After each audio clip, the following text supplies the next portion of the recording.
Comencemos haciendo una oración, amén. Amén, Padre, en el nombre de Jesús, Señor, te damos gracias por la vida de cada uno de mis hermanos, Señor.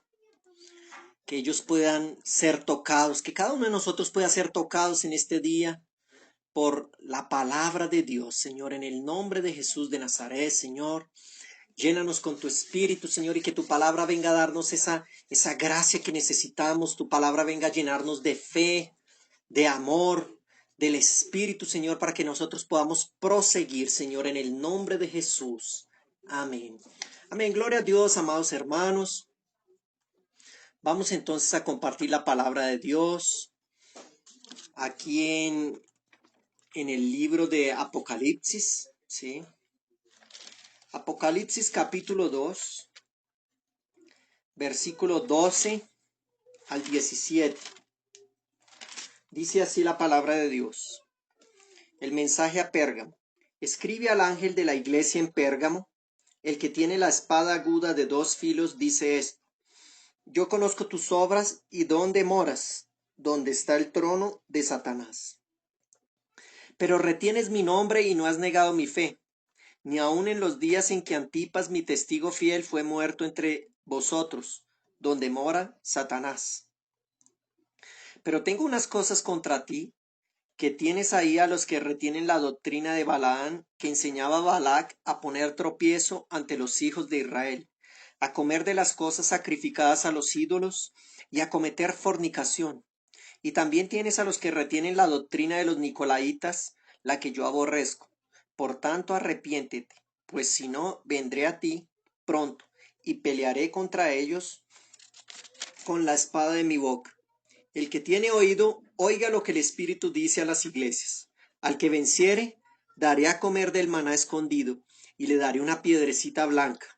En la piedrecita escrito un nombre nuevo, el cual ninguno conoce, sino aquel que lo recibe. Amén. Gloria a Dios, mis amados hermanos.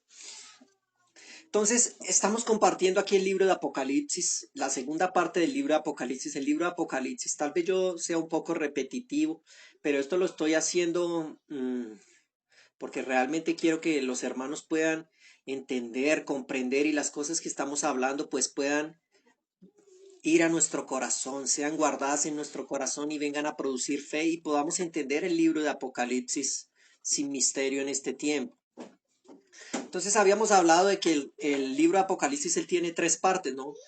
Apocalipsis capítulo 1 versículo 19 dice: escribe las cosas que viste, las que son y las que han de acontecer. Entonces nos habla del pasado, del presente y del futuro. El pasado entonces fue el capítulo 1, donde el apóstol Juan ve la revelación de Cristo que nosotros hablamos.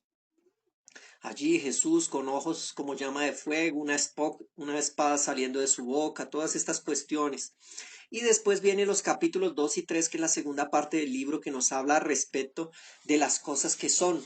Entonces las cosas que son, ahí vienen los mensajes a las 7 iglesias. Esas 7 iglesias, hablamos que nosotros podemos verlas de 3 maneras: desde el punto de vista histórico, desde el punto de vista devocional y desde el punto de vista profético. Entonces, la forma de abordar estas 7 iglesias que nosotros estamos haciendo aquí en este tiempo es desde el punto de vista profético, porque tiene un sentido. El libro de Apocalipsis es un libro de profecía. Entonces, cada una de estas iglesias pues representa un tiempo o una época en la iglesia, de la iglesia durante estos 2000 años. Veíamos entonces el mensaje a la iglesia en Éfeso, que Éfeso representa la iglesia del primer siglo, la iglesia de los apóstoles. Entonces los primeros 100 años de la iglesia. Después vimos el mensaje a la iglesia de Esmirna, que es la iglesia perseguida, que representa la iglesia del siglo segundo y del siglo tercero, donde nuestros hermanos fueron perseguidos, muertos en los coliseos, en el coliseo romano, por fieras, por leones, por los gladiadores. Es la iglesia perseguida. Y aquí nosotros entramos a este cuarto periodo, a este tercer periodo, que es la iglesia en Pérgamo, que sería la iglesia del cuarto y quinto siglo, ¿sí? Entonces, comencemos aquí. Dice aquí en Apocalipsis capítulo 2, versículo 12, dice: escribe a la iglesia en Pérgamo. Entonces, Pérgamo Pérgamo ya nos da un indicio. El Pérgamo significa, en cierta manera, es de donde viene nuestra palabra pergamino. Y eso tiene un sentido, ¿por qué? Porque allí en la ciudad de Pérgamo había una biblioteca, ¿sí? Entonces había una gran biblioteca así parecida con la biblioteca de Alejandría, que usted ya debe haber escuchado. Entonces era un lugar de mucho estudio donde las personas iban a estudiar. Y también el significado de Pérgamo es elevación o orgullo. ¿Por qué? Porque donde hay mucho conocimiento, el propio apóstol Pablo lo dice, el conocimiento envanece, mas el amor edifica. Entonces también nos habla de ese aspecto, de elevación, de orgullo. Entonces, esta iglesia representa la iglesia del cuarto y quinto siglo. Por qué la iglesia de Pérgamo? La iglesia de Pérgamo, les voy a contar aquí un poco de la historia. Más o menos iniciando el cuarto siglo, en el año 303, 304, Constantino, él se tornó emperador de Roma. Pronto usted debe haber escuchado, estudiado un poco de historia. Dice que con Constantino él tuvo un sueño y en ese sueño él vio una cruz y una voz que le decía, con este símbolo vencerás. Entonces Constantino llegó y comenzó a colocarle ese símbolo de la cruz a sus ejércitos, a sus soldados, todo eso. Y sí, comenzó a vencer batallas, a conquistar más territorios, todo esto. Y de repente allí conversando con sus ministros, uno de sus ministros le dijo que ese símbolo de la cruz era el símbolo de una religión, de una secta, que ellos adoraban a un Mesías que había sido crucificado. Entonces, a partir de ahí, él fue, investigó un poco más y él decidió tornarse, ¿qué? Creyente, cristiano, así supuestamente se convirtió. Entonces, ¿qué pasa? Pasamos de la iglesia de Esmirna, que era una iglesia perseguida, donde los hermanos eran muertos en los coliseos, perseguidos, ser cristiano era un delito contra el imperio, pasamos al punto en que el propio emperador se transforma en creyente. Y al emperador transformarse en creyente, entonces, pues todo el mundo quiere ser de la religión del emperador. Todo el mundo quería ser ahora creyente. Y en ese momento, pues las personas comenzaron a volverse en creyentes, pero no era nacido de nuevo, sino simplemente se volvieron creyentes porque el emperador era creyente. Hasta el emperador comenzó a dar algunos incentivos. La historia dice que él le daba un pedazo de pan a quien se volviera creyente, una ropa nueva y algunas monedas de plata. Entonces, lógicamente, todo el mundo quiso volverse que creyente. Cuenta la historia que había bautismos masivos en las playas, todo el mundo entraba, era bautizado y salía, pero eran personas que no habían nacido de nuevo. Entonces la iglesia entró en una decadencia. ¿Por qué? Porque se llenó de personas que no habían nacido de nuevo. Entonces nosotros vemos aquí la iglesia comienza a tener un nuevo ritmo y una cosa que era que nos habla de que Pérgamo nos habla del día en que la iglesia se casó con el mundo. Entonces la iglesia pasó a ser parte del Estado. Entonces una iglesia que era perseguida, que se reunía en las casas, que era perseguida, que eran muertos, pues ahora dejaron de ser perseguidos, comenzaron a tener el apoyo del imperio. Y ahora, como el emperador era creyente, pues entonces ahora es diferente, entonces ya no necesitan esconderse más, entonces comenzaron a ser creados templos, ¿sí? Catedrales comenzaron a ser creadas y ahora imagínate, el emperador iba a ir a los cultos. Entonces, si el emperador iba a ir a los cultos, pues muchas cosas tenían que cambiar. Entonces, quien iba a predicar la palabra ya no podía predicar la palabra de cualquier manera, de una manera simple, con cualquier ropa, ¿no? Sino que esa persona ya tenía que usar que unas ropas ya más extravagante, ya tenía que ser una cosa. Si tú me entiendes, si tú sabes leer entre líneas, tú vas a saber de lo que yo te estoy hablando. Entonces ahora la nobleza, la realeza, sea parte de esta religión. Entonces ya pasaron a tener las ropas especiales, catedrales especiales, templos lujosos, todas estas cosas. Entonces, Pérgamo nos habla de que, vuelvo y repito, del día en que la iglesia se casó con el mundo, ¿sí? Y aquí vamos a seguir leyendo un poco más aquí versículo 12. Apocalipsis 2:12. Escriba al ángel de la iglesia en Pérgamo, el que tiene la espada aguda de dos filos, dice esto. Entonces nosotros habíamos hablado que en cada una de las cartas Jesús se revela. Las cartas tienen tres partes. La revelación de Jesús, un mensaje que viene con un elogio y una exhortación, dependiendo de la iglesia, y al final siempre viene una promesa al vencedor. Entonces, ¿cómo se revela Jesús aquí? Dice, y escribe al ángel de la iglesia en Pérgamo, el que tiene la espada aguda de dos filos, dice esto. Entonces Jesús se le revela a ellos como la espada aguda de dos filos, se revela a ellos como la palabra de Dios. Perdón. Él se revela a ellos como la palabra de Dios, porque era lo que ellos necesitaban.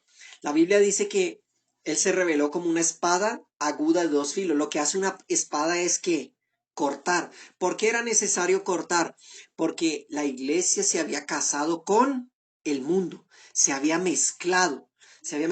Yo me acuerdo, ahorita me estoy acordando, hermanos, más o menos en los 90 siempre había esa discusión, 80, 90 siempre había esa discusión. Hay que separar la iglesia del Estado, hay que separar la iglesia del Estado. O sea, hasta los años 80, 90 en nuestro país, la iglesia y el Estado eran una cosa que estaba completamente unida y la iglesia tenía un poder así fuertecísimo lo que la iglesia decía en relación al Estado, pero en los inicios de los años 90 más o menos hubo esa separación, o sea, la iglesia estaba casada con el mundo aquí en Colombia más o menos hasta los años 90 y eso comenzó allí cuando Constantino se tornó que emperador, cuando la iglesia pasó a ser la religión oficial, entonces en cierta manera, aparentemente la iglesia creció. ¿Por qué? Porque muchísimos se volvieron creyentes, porque imagínate, el emperador es creyente, pues ahora lo que está de moda es el cristianismo, entonces todos tenemos que volvernos cristianos, pero no era una cuestión de corazón, es como dice el apóstol Pablo, ¿no? El judío no es el que lo es exteriormente, ni la circuncisión es la que se hace exteriormente, sino que judío es el que lo es interiormente. Y la circuncisión es la que se hace en el corazón. Entonces la iglesia se llenó de muchísimas personas que realmente no habían nacido de nuevo. Entonces creció en número, fue como un fermento, ¿no? Cuando tú le echas fermento a algo, la parábola del fermento, y Jesús también habló al respecto del fermento. El fermento es algo negativo en la Biblia. El fermento es algo que hace que algo crezca, pero que no tiene una realidad. Por eso es necesario que nosotros edifiquemos. Lo que nosotros edificamos es con oro, plata y piedras preciosas. Tú no tienes cómo inflar el oro, la plata o las piedras preciosas. Si tú le echas fermento a alguna de esas cosas, nada pasa. Pero cuando tú le echas fermento a un pan, entonces aparentemente él creció, está grandísimo. Pero cuando lo cogemos y lo apretamos, ¿qué es? Todo se vuelve una cosa pequeñita. O sea, es grande en apariencia, pero su realidad es muy pequeña. Entonces hubo un problema con la iglesia. ¿Cuál fue el problema que hubo con la iglesia? La iglesia perdió realidad espiritual. Entonces nosotros necesitamos tener es que realidad espiritual.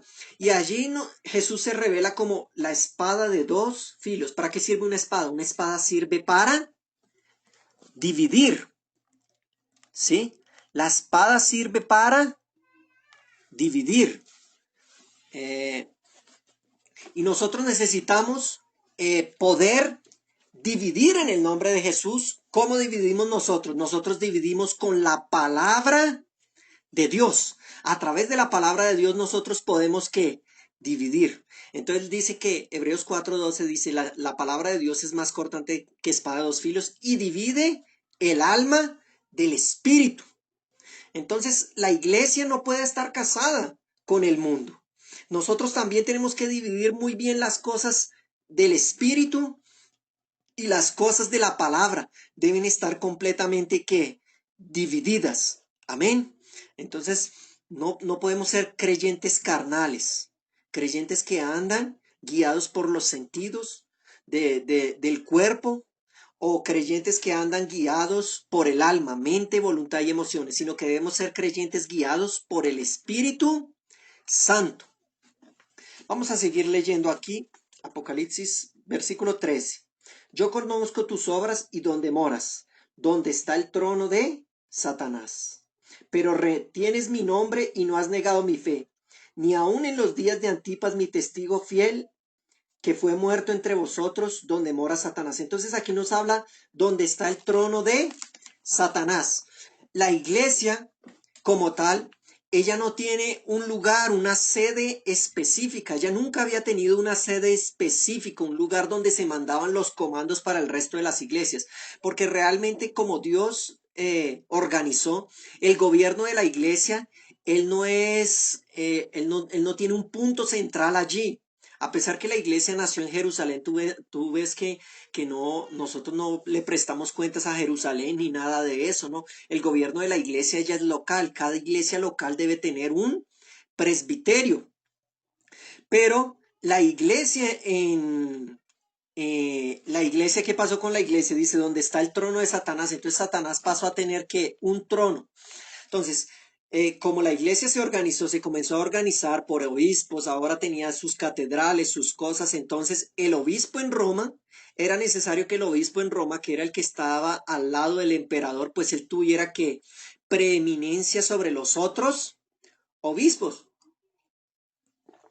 o sobre los otros pastores. Entonces la autoridad espiritual, la autoridad dejó de ser una cuestión de madurez espiritual y pasó a ser una cuestión de posición, de puesto, de cargo, de título. Y eso no debe ser nunca para nosotros, sino que para nosotros lo que nos da una posición o lo que nos da un encargo es la madurez espiritual que nosotros tenemos y no simplemente un título o un cargo. Entonces por eso nos habla donde está el trono de Satanás. Posiblemente aquí se estaba refiriendo que a respecto de Roma, ¿sí? Entonces aquí dice, versículo 13, yo conozco tus obras y donde moras, donde está el trono de Satanás, pero retienes mi nombre y no has negado mi fe, ni aun en los días que Antipas, mi testigo fiel, fue muerto entre vosotros, donde mora Satanás. Aquí nos habla de un Antipas. Nuevamente este Antipas nos pasa igual como nosotros veíamos en las otras cartas a las iglesias, los Nicolaitas. No hay nada en la historia sobre ningún Antipas, no hay nada en la Biblia a respecto de este Antipas. Entonces nosotros, ¿cómo podemos interpretar esto? Lo interpretamos a través del significado del nombre. Y Antipas es algo que está, que es una palabra conformada por dos palabras. Anti, que significa contra, igual que en el español, y paz, que significa todo. Entonces, Antipas quiere decir que contra todo. Entonces, en cierta manera, nosotros debemos ser, de pronto uno puede pensar que este contra todo es algo negativo, pero ser contra todo realmente aquí es algo positivo.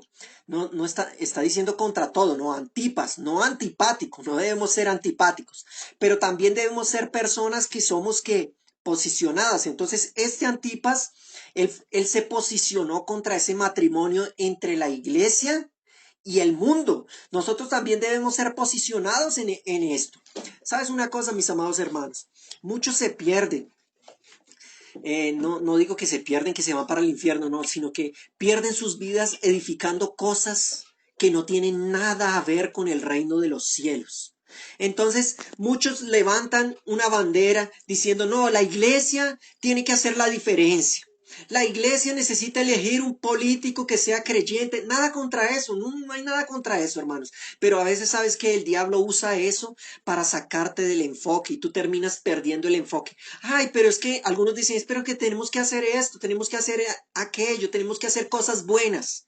¿Sí? Esto es bueno que lo hagamos, pero haciendo eso bueno, nosotros perdemos nuestra vida. ¿Sabes una cosa? Todas las cosas que están en este mundo están guardadas y destinadas para el fuego. Por eso en el final de Apocalipsis dice que habrá tierra nueva y no solamente tierra nueva, te voy a decir una cosa más, cielo nuevo, porque el cielo también está contaminado. Efesios 6 nos dice que en las regiones celestiales vive ¿quién? Los principados, potestades, gobernadores de este siglo, las huestes de demonios. Entonces va a haber tanto tierra nueva como cielo nuevo, pero algunos pierden su vida levantando ese tipo de bandera. Ay, necesitamos hacer esto, necesitamos elegir un político, la iglesia tiene que hacer la diferencia. ¿Sabes qué? Nosotros no estamos aquí cambiar al mundo. Algunos, ay, necesitamos cambiar a Colombia, transformar a Colombia. Nosotros no estamos aquí para nada de eso. Aunque sería algo bueno, pero no estamos aquí para eso. Estamos aquí es para edificar casa para Dios. Eso es lo principal que nosotros necesitamos, es edificar la iglesia. Eso fue lo que Jesús nos mandó a hacer. Entonces, no te dejes engañar por el diablo, tomando ese tipo de banderas. Sí, son cosas buenas, sí, excelente, son cosas buenas, no te discuto. Así como dice allí en el libro de Génesis capítulo 2, que en medio del jardín había dos árboles, el árbol de la vida y el árbol del conocimiento del bien y del mal. Entonces, mira una cosa, tanto el bien como el mal son frutos del mismo árbol y muchos creyentes pierden sus vidas, pierden el propósito haciéndolo bueno. Nosotros no estamos aquí para hacer lo bueno, nosotros estamos aquí para hacer la voluntad de Dios. No te dejes engañar. ¿Sabes una cosa? ¿Sabes por qué perdió el reino el rey Saúl? Porque el profeta Samuel le dijo, espéreme aquí y cuando yo llegue voy a hacer el sacrificio. Ahí él llegó y como vio que el ejército de los filisteos estaba ahí, entonces se comenzó a asustar. El profeta Samuel se demoraba, entonces él dijo, no, yo voy a hacer un sacrificio para Dios. Y él mismo hizo el sacrificio. Por eso perdió el reino. Ahora yo te pregunto, ¿el rey Saúl perdió el reino por haber hecho alguna cosa escandalosa, algún pecado escandaloso? No, perdió el reino por hacer un sacrificio a Dios. Entonces, mira, te digo una cosa, hacer cosas para Dios, por buenas que parezcan, puede ser la pérdida del reino, porque nosotros no estamos aquí para hacer lo bueno. Por más bueno que una cosa que parezca, tú y yo debemos preguntarle a Dios si esa es su voluntad. Nosotros debemos es hacer la voluntad. Quien hace la voluntad de Dios es conocido por Dios. En una de las clases del curso de madurez, yo explicaba respecto de eso. La persona que pasa toda su vida haciendo una torta de chocolate. Viaja por todo el mundo, consigue los mejores ingredientes y el día que llega delante de Dios para presentar sus obras dice, mire Dios, aquí está esta torta de chocolate que yo le hice. Y Dios llega y dice, no, no me gusta el chocolate, me gusta la vainilla. Entonces muchos sirven a Dios haciendo lo que ellos piensan que les gusta.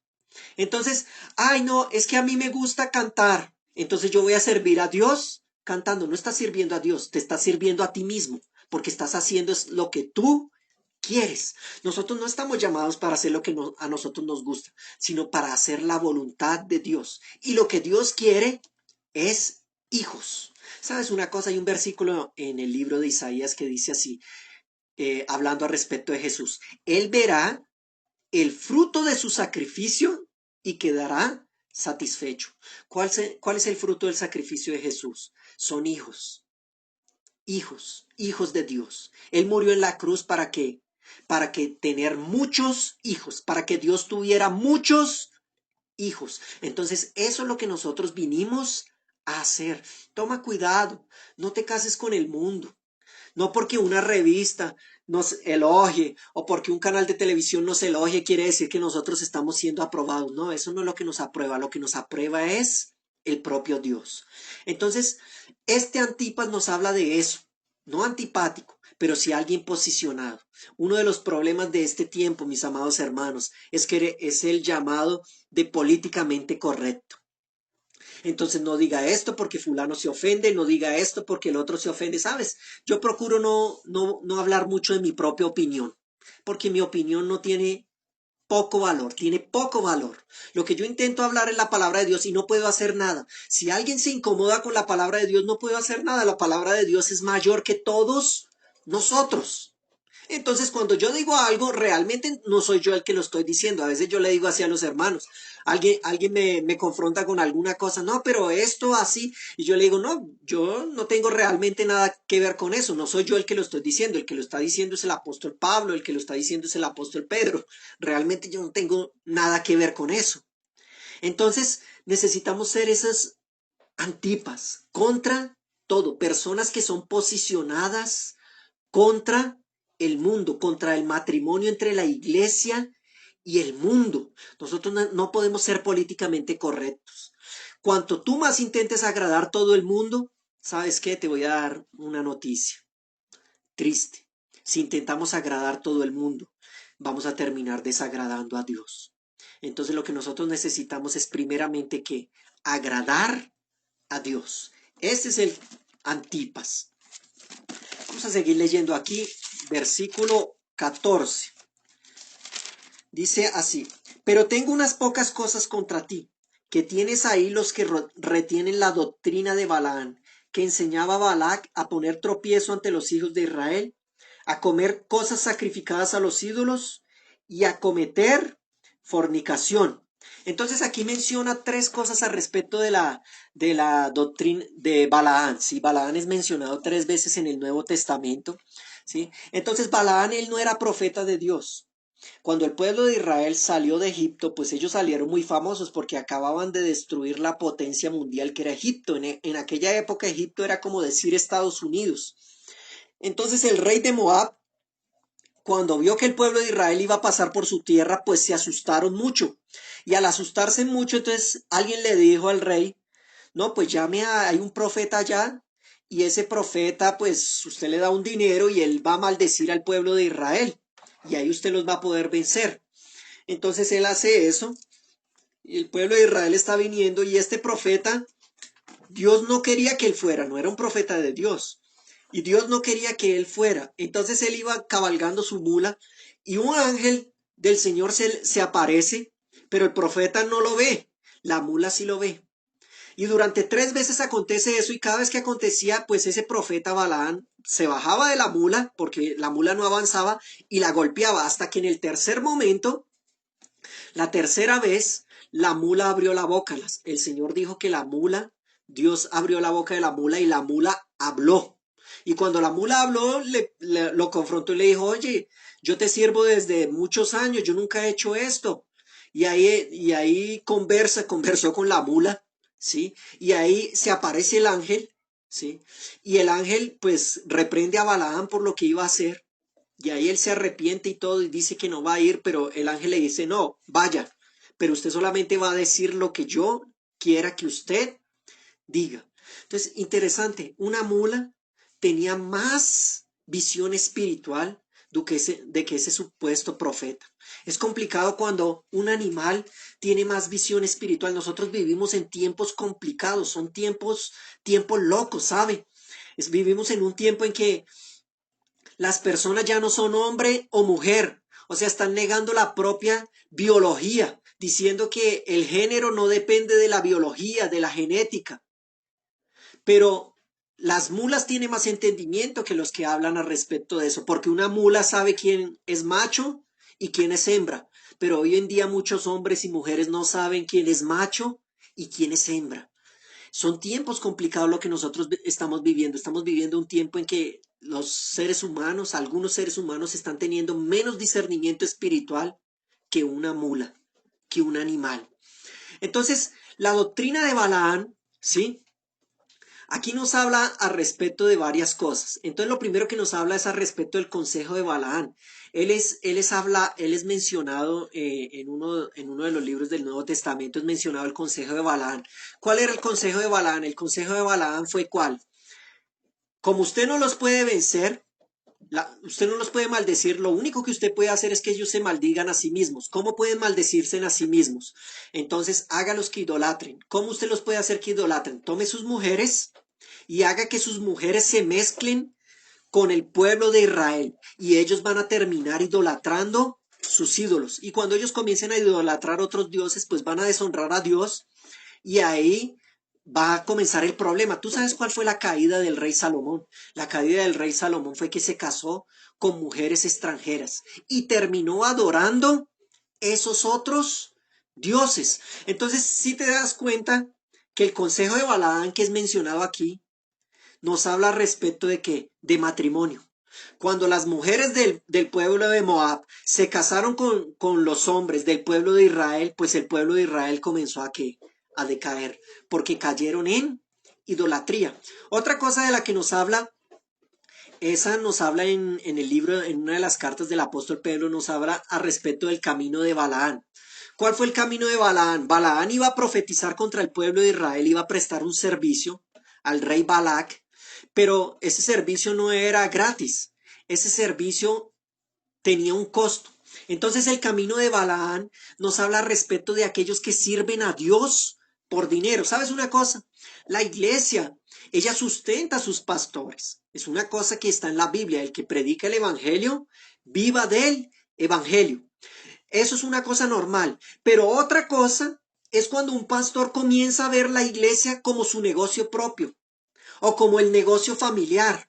Entonces yo tengo mi iglesia y aquí yo la formo y todo, y como es mi iglesia, entonces cuando yo ya no pueda más, entonces yo se la voy a pasar a mi hijo.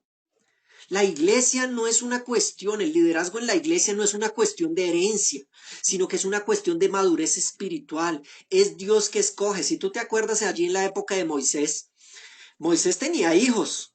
Uno de sus hijos se llamaba Gerson, el otro no me acuerdo cómo se llamaba. Pero cuando Moisés se le dice que no va a entrar a la tierra prometida, no es Gerson quien asume, no es Gerson o Gerson quien asume, sino que Dios escoge a quién, a Josué, hijo de Nun. ¿Sabes una cosa? ¿Por qué Dios escogió a Josué, hijo de Nun? Cuando Moisés se iba a orar y ayunar a la montaña 40 días, es muy famoso el ayuno de 40 días de Moisés, pero ¿sabes quién también ayunaba 40 días? Josué. Josué no llegaba hasta allí, hasta la presencia de Dios, pero él acompañaba a Moisés hasta donde le era permitido en la montaña y se quedaba allí también 40 días orando y ayunando. Entonces, Josué era alguien que tenía una madurez espiritual y por eso Dios lo escogió. Entonces, iglesia no puede ser un negocio. Hay personas que ven la iglesia como un negocio para enriquecerse, para alcanzar alguna posición, todo eso. Nosotros no debemos tener ningún tipo, la iglesia no debe estar casada con el mundo, con mundanismo ninguno. La iglesia no es un negocio. Nosotros no fuimos llamados para edificar algo para nosotros mismos, sino para edificar la casa que no nos pertenece, para cuidar a los siervos que no nos pertenecen. Entonces, prácticamente por eso que una de las parábolas es la parábola del mayordomo. ¿Quién es un mayordomo? Él tiene todas las llaves de la casa, él tiene acceso a todo, pero nada le pertenece. Él lidera a todos los siervos, pero nada le pertenece. Esa es una cosa que nosotros debemos tener claras. Que la iglesia no es un negocio, eso es camino de Balaán, eso es camino de derrotado. Derrotados van por ese camino, derrotados ven la iglesia como un negocio, usan la iglesia para sus beneficios propios, eso es camino derrotado, eso es el camino de Balaán, servir a Dios por dinero. Y ahora la última cosa que nos habla respecto de Balaán es el error de Balaán. En Judas capítulo 1, versículo 11, ¿sí? Este aquí es más común. Entonces nosotros tenemos el consejo de Balaán, casarse con el mundo, el camino de Balaán, servir a Dios por dinero, y finalmente nosotros tenemos el error de Balaán. Judas capítulo 1, versículo 11 nos habla a respecto de eso. ¿Cuál fue el error de Balaán? Pensar que Dios estaba airado con su pueblo. Entonces hay muchos que cuando van a predicar, ellos solamente golpean y golpean y golpean la iglesia. Yo te digo una cosa, la iglesia es la novia ¿de quién? De Cristo. Si alguien habla mal de tu esposa o alguien habla mal de tu esposo, esa persona queda feliz, no. Tú quedas mal con esa persona, se pone brava contigo. Tú nunca vas a ganar la confianza del novio hablando mal de la novia. Entonces algunos creen que hablar mal de la iglesia es lo más espiritual que pueden hacer. Hay gente que hasta predica que esta época del coronavirus, entonces la culpa es de la iglesia, porque la iglesia no ora, porque la iglesia no ayuna, porque la iglesia no hace esto, porque la iglesia no hace aquello. Entonces ese fue el error de Balaán. Él pensó que él podría maldecir al pueblo de Israel porque Dios estaría airado con su pueblo. Pero la Biblia nos dice, porque claro, ellos en el desierto hicieron de todo, murmuraban, querían hacer una cosa, no hacían la voluntad de Dios, pero la Biblia dice que Dios no vio iniquidad en Jacob. Él no vio iniquidad en su pueblo. Y sabes una cosa, la iglesia puede tener todos los errores que tenga, pero Dios no vio iniquidad en la iglesia, porque tú y yo estamos debajo de la sangre de Jesús. Entonces no entres en el error de Balaán, que es hablar mal de la iglesia. Tú y yo nunca vamos a tener el favor de Dios si nosotros hablamos mal de su novia, imagínate. No podemos hablar mal de la novia nunca. Eso es camino también de derrotado. El consejo de Balaán, el camino de Balaán, la doctrina de Balaán, todo eso es camino de derrotado. ¿Sí? Entonces, esto es algo que nosotros necesitamos tener claro. Vamos a continuar aquí, versículo 15. Y también tienes a los que retienen la doctrina de los Nicolaitas. Entonces, en una de las cartas, en la iglesia de Éfeso, que era la iglesia de los apóstoles, que funcionaba en las casas, no había templos, no había nada de eso. Todos los creyentes eran sacerdotes, hasta los que servían a las mesas hacían milagros, Esteban, Felipe. Dice Efesios capítulo 2, versículo 6, dice, pero tienes esto, que aborreces las obras de los Nicolaitas. O sea, en la época de la iglesia de Éfeso, en el primer siglo, eran las obras de los Nicolaitas. Pero aquí, en la época de la iglesia de Pérgamo, que Pérgamo representa el siglo IV y V, ya no son las obras de los Nicolaitas simplemente, no era algo que ellos hacían, no, sino que esto ya se había tornado que una doctrina. Y también tienes a los que retienen la doctrina de los Nicolaitas, la cual yo aborrezco. Entonces eso es una cosa que yo he hablado ampliamente. ¿Qué es cuál, hermanos? Nosotros vivimos por el principio de la Biblia. La visión de la iglesia es edificar una iglesia de vencedores donde cada persona es un ministro, o sea, un sacerdote. Ese es el centro de nuestra visión, pero no es una visión que nosotros nos inventamos. Sentémonos aquí, ¿cuál puede ser la visión de la iglesia? No, eso es algo bíblico aquí.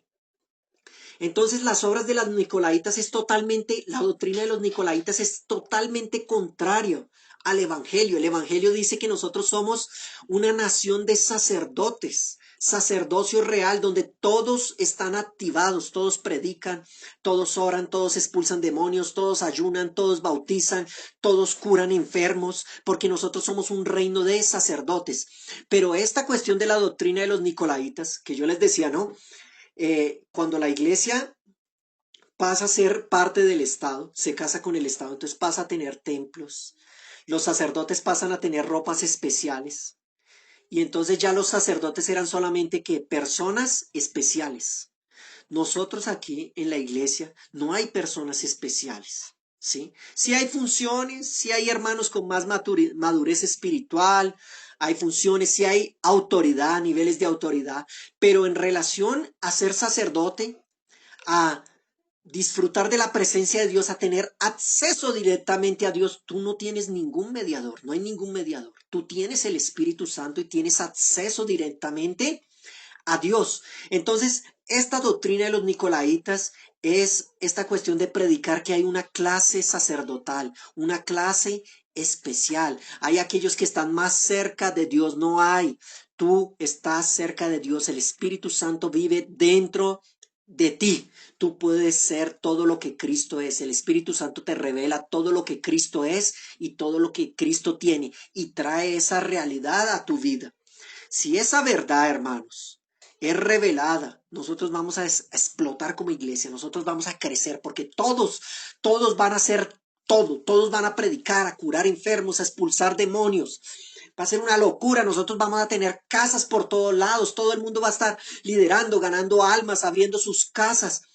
Mas es por causa de que de una revelación, de una visión que está en la palabra de Dios. Entonces nosotros debemos ser contra la doctrina de los Nicolaitas, porque ¿sabes por qué? Porque dice aquí, y también tienes a los que retienen la doctrina de los Nicolaitas, la que yo aborrezco. Dios aborrece esa doctrina, que haya una separación, que hay una clase, aquí son no los sacerdotes, los que oran, los que Dios escucha. Ore usted, pastor, porque Dios lo escucha, usted no, Dios nos escucha a todos, depende de tu fe si va a acontecer o no va a acontecer, depende de la voluntad de Dios, de que tú ores según la voluntad de Dios, pero no depende de que tú necesitas algún intermediador, no, tú tienes acceso a Cristo directamente, tú puedes leer la Biblia, puedes entenderla, el Espíritu Santo te la explica. Y Vamos al versículo 16. Por tanto, arrepiéntete, pues si no vendré a ti pronto y pelearé con ellos con la espada de mi boca. Entonces esa espada de la boca es que la palabra de Dios para destruir, deshacer todas esas doctrinas. Yo estoy aquí peleando con la palabra de Dios, mostrándote a través de la palabra de Dios que todas esas doctrinas, la doctrina de Balaán, la doctrina de los Nicolaitas, son cosas que no deben acontecer en nuestras vidas, es camino de derrotado. Te estoy mostrando el camino del vencedor, que es contrario a la doctrina de Balaán y contrario a la doctrina de los Nicolaitas. 17. El que tiene oído, oiga lo que el Espíritu dice a las iglesias. Al que venciere. Mira, mis amados hermanos, nosotros tenemos que ser vencedores. Y ese es para ser vencedor en la iglesia de Pérgamo.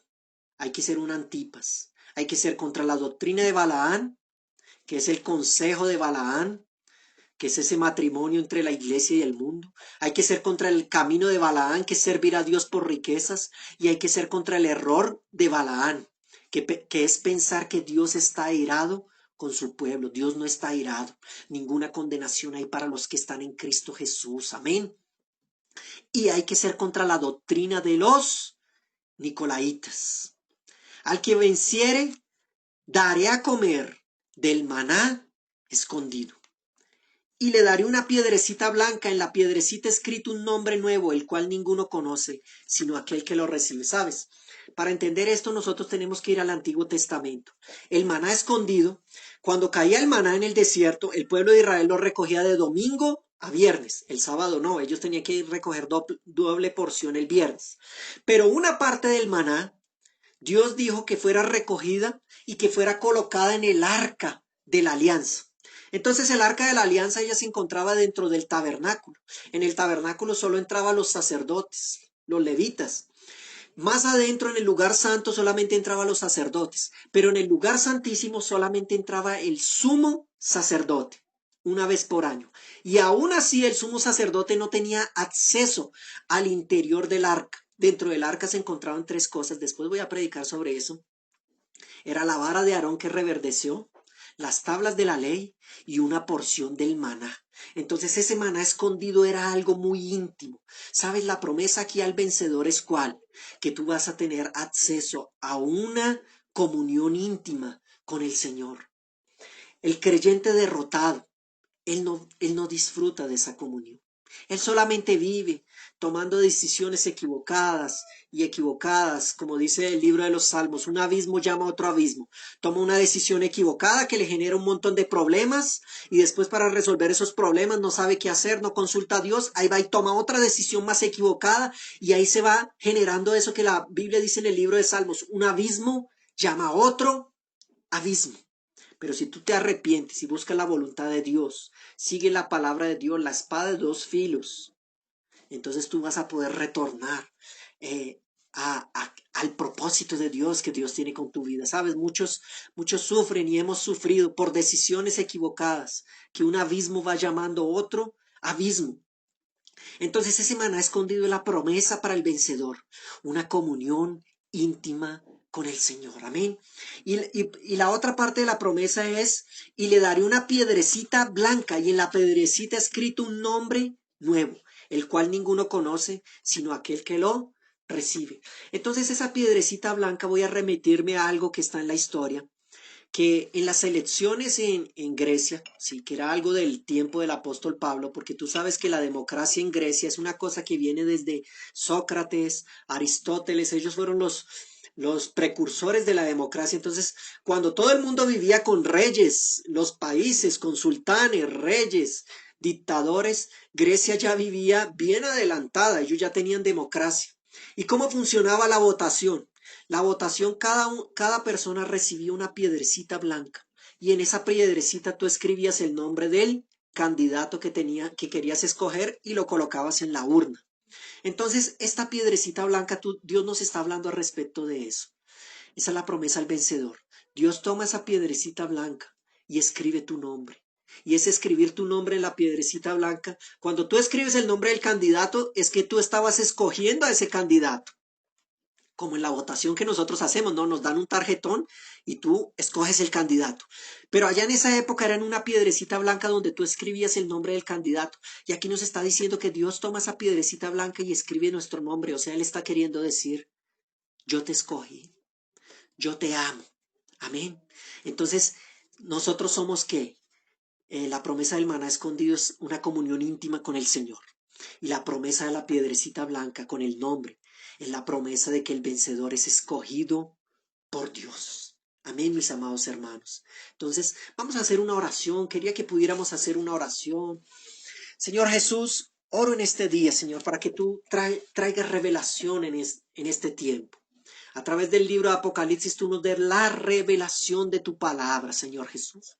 Yo te pido que cada hermano, Señor, pueda haber sido ministrado por el Espíritu Santo. Alguna parte de esta predicación haya tocado su vida y su corazón y sea transformado, Señor. Danos ese espíritu de Antipas, Señor. Líbranos de la doctrina de Balaán, de toda idolatría, del camino de Balaán, de servir a Dios por dinero. Líbranos de la doctrina de Balaán, de pensar que Dios está airado con nosotros o con su pueblo o con su iglesia, Señor. Y que esta promesa, Señor, se cumpla en nuestras vidas, Señor. Ese acceso al maná escondido, a una intimidad con Dios. Y esa revelación, Señor, de que fuimos escogidos. Tu palabra dice en Efesios que fuimos escogidos desde antes de la fundación del mundo. Y nosotros fuimos escogidos porque somos muy, muy, muy amados por el Señor. Aleluya. Gloria a Dios, mis